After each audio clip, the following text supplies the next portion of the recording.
citizen just arrested in Russia for showing support to Ukraine. Back me up on this, Peter. We shouldn't be going to Russia right now, probably. That's a definite no.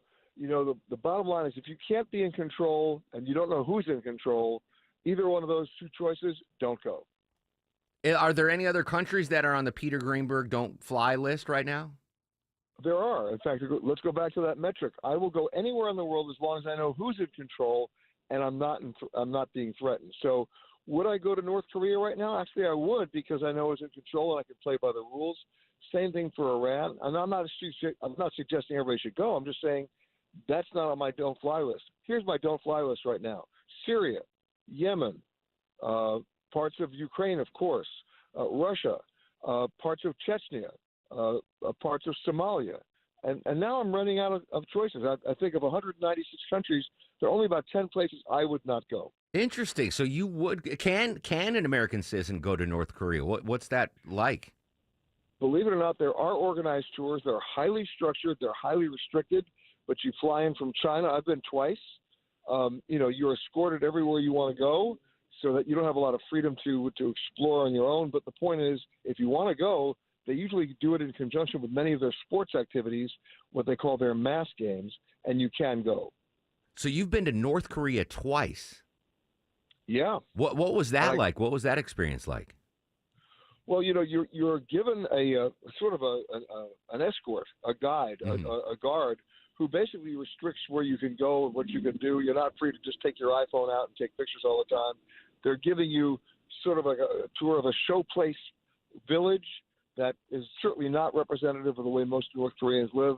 But you know what? Given the choice of being able to see it or not, I made that choice, and not a problem. But again, if you want to go, you can go. Nah, the reason I'm bringing that up is because we've been covering the president of Russia, Vladimir Putin's state visit to North Korea and the pomp and circumstance there. Just as a normal American tourist, any big takeaways from your two experiences there? Well, yeah. The one thing that's going to actually save North Korea in the end is going to be travel and tourism. When you think about this, name one product North Korea makes that the world consumes in volume. The answer is nothing unless you're in the market for unreliable Scud missiles.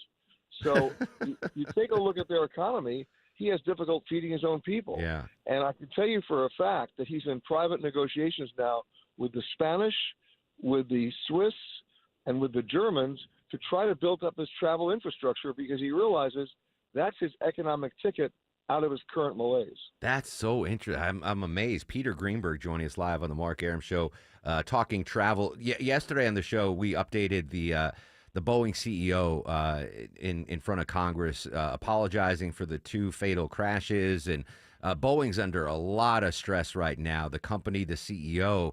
And I was worried because, Atlanta is such a big hub and there's so many folks in the aviation business that are in the metro Atlanta area and so many folks that just travel. What are the long-term possible implications for Boeing's woes on the airline industry? Well, this story is not going to go away anytime soon. The apology yesterday was certainly not enough. The continuing hearings will not just focus on Boeing, but, of course, their relationship with the FAA. That's the key issue here. But remember, Boeing is America's largest export company. It has huge contracts with the American government and military.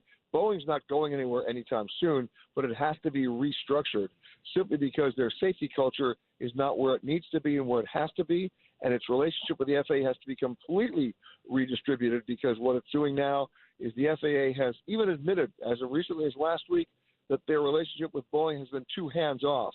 It's more than just hands off. They let Boeing do a lot of things they never should allow them to do because the FAA didn't have the budget for the inspectors, for the independent work that a regulatory agency needs to do. So that's what's going to happen over the next 6 months to 2 years.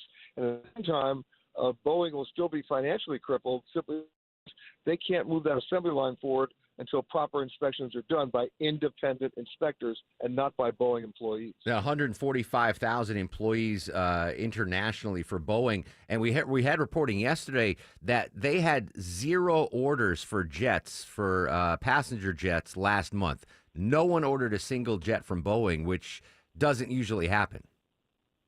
True. I mean, their order book is questionable at this point, but their delivery dates are questionable. Right now, you're going to see a lot of financial claims filed against Boeing by airlines claiming loss of income because they never got their planes delivered on time, which means they've had to readjust their entire summer flying schedule right now.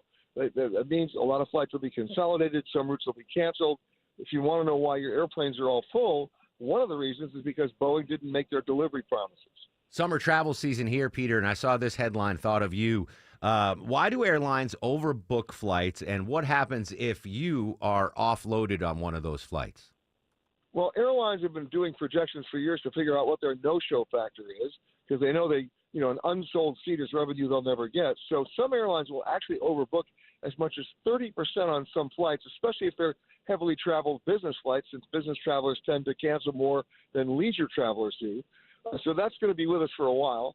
However, if you are on a flight that is overbooked and you're already in your seat and they ask for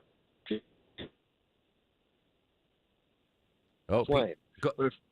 I'm sorry, Peter, you broke up a little bit. If you are on an overbooked flight and you get asked to depart or not take off, what happens then? Well, if you're on the plane, then it gets into an auction where they basically offer a voucher or a flight credit, and if nobody stands up to take it, that amount doubles or triples. I was on a flight once where it got up to about $4,000. I figured, you know what, I could miss this flight. Yeah. And as I stood to stand up, I was trampled. Everybody else had the same idea. So there is a sliding scale there of compensation if you're denied boarding. All right. I've been waiting for that to happen. I've never been offered an exorbitant amount of money to give up my flight. Some flights I can't do it. I just have to be somewhere. But there are other flights where I have some flexibility, and I wouldn't mind $4,000 to give up my seat. Not a bad deal if you can get it, but you can't plan for it. There you go. Peter Greenberg, CBS News travel expert. Peter, so good to have you on the show, buddy. Thank you for your time.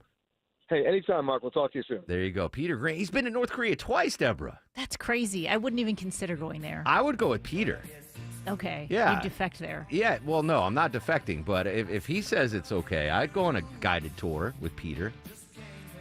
All right, when we come back, let's go back overseas. What our intelligence agencies think China wants to happen in the presidential election. Like, who's China rooting for come November?